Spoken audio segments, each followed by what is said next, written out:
د یو ملګری تپوس کوي السلام علیکم ورحمت الله وبرکاتو.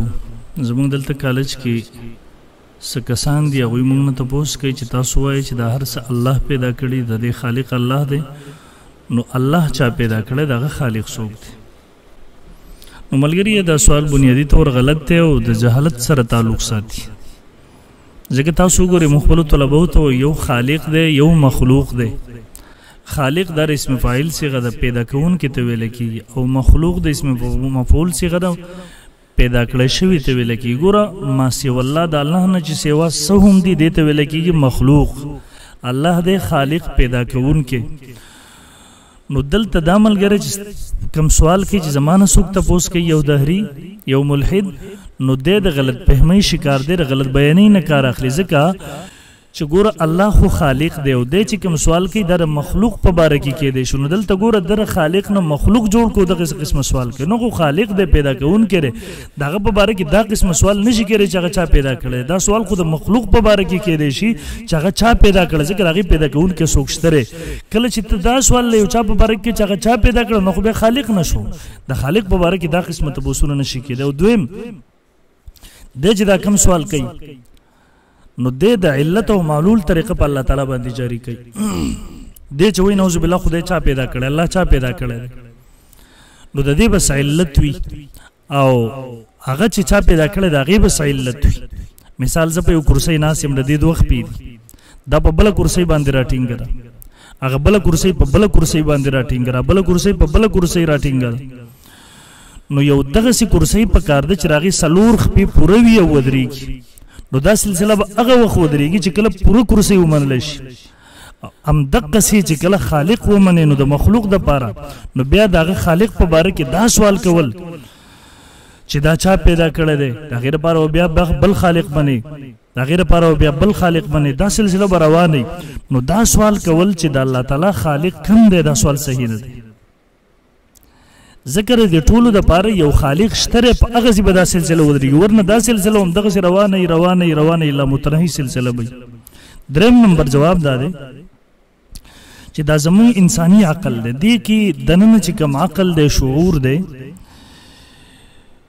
مونږ دې په باره کې دنیا کې چې څه ګورو د هغې په باره کې مونږ سوچ او فکر په دې حوالې سره کولی شو. ځکه دا دنیاوي امور دا د عقل په پیمانه کې راځي، مابعد طبیعت د آخرت په حوالې سره کوم امور دي هغه په دې پیمانه کې نه راځي. د هغې دپاره تله جدا ده چې هغه تلې ته هغه میزان ته وحي ویلی کېږي. نو د دنیا که تاسو د دې مثال واخلئ، اینډرایډ موبایل اپلیکیشن په آیفون کې نه چلیږي، ځکه چې د هغې دپاره خپل اپلیکیشن وي. نو زموږ عقل صرف په دنیا کې چې څه دي په دې کې چلی دی شي، مابعد طبیعت څیزونو کې نه چلیږي. د نورو جهانونو پېژندلو لپاره میزان او تله جدا ده او هغه وحي ده. نو دلته بنیادي غلطي دی دا کوي چې د بلې دنیا څیزونه د دې دنیا په عقل سره پېژندو کوشش کوي او دا محال دي. د هغه دنیا امور د دې دنیا په عقل سره نشي پېژندلی کېدی، د هغې دپاره پیمانه جدا ده، د هغې دپاره تله جدا ده. په دې دنیا په تلې سره په دغه عقل سره کله هغه نشي پېژندلی. او حدیث کې راځي د هغې په حوالې سره د هغه جهان امور هغه نه ستاسو په عقل کې راتلی شي، نه تاسو کې په هغې ډېر سوچونه وکړي، هغه نشي راتللی په دې دنیا والا سوچ کې. نو درېیم نمبر غلطي دی ملګری دا یو استاذ و د هغه نه یو شاګرد بار بار تپوس کوو الله تعالی ذات په باره کې.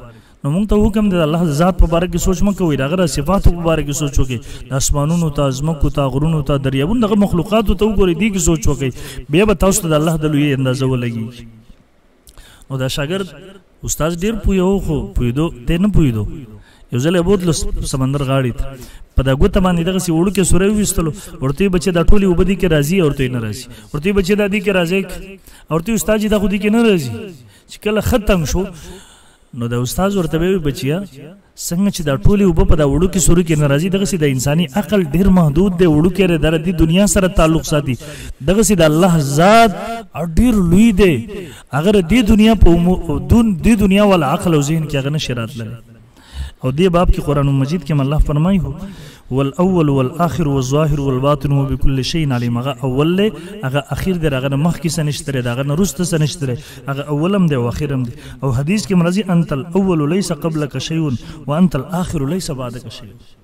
تا اولی رسول الله صلی الله علیه وسلم فرمایي یا الله تا اول ستانه مخ کې سنشتره تا اخر ستانه روست سنشتره او حدیث کې حدیث وقت په حواله سره راضی ردی کس په باره کې راضی نبی علیہ الصلوۃ والسلام فرمایي ابو هريره رضی الله عنه راوی د بخاری شریف کې د حدیث موجود ده نبی علیہ الصلوۃ والسلام فرمایي یأتی الشیطان احدکم فیقول من خلق کذا من خلق کذا شیطان تاسو نه یو کس راضی پلان کې چا پیدا کړي پلان کې چا پیدا تر دې زی تر دې پورې اخر ورته الله چا پیدا کړي من خلق ربک رب چا پیدا کړي فیدا بلغه فلیستعذ بالله ولینتهی نبی علیہ الصلوۃ والسلام فرمای کله چې خبره دې حد ته ورسیږي نو تاسو اعوذ بالله من الشیطان الرجیم وای په الله سره پناه حاصل کړئ الله د ذات په باره کې سوچ مکه وي درې پیر اعوذ بالله وای او دا طریقه وک او بیا دنه جداش نو بهرحال حاصل خبر اداره چې دا سوال د مخلوق په باره کې کېد شي د خالق په باره کې نشي کېږي الله خالق له دغه په باره کې دا سوال کول انتهایی جهالت ده حماقت ده قمقلتوب ده امید ده زما په جواب باندې به پوه شوي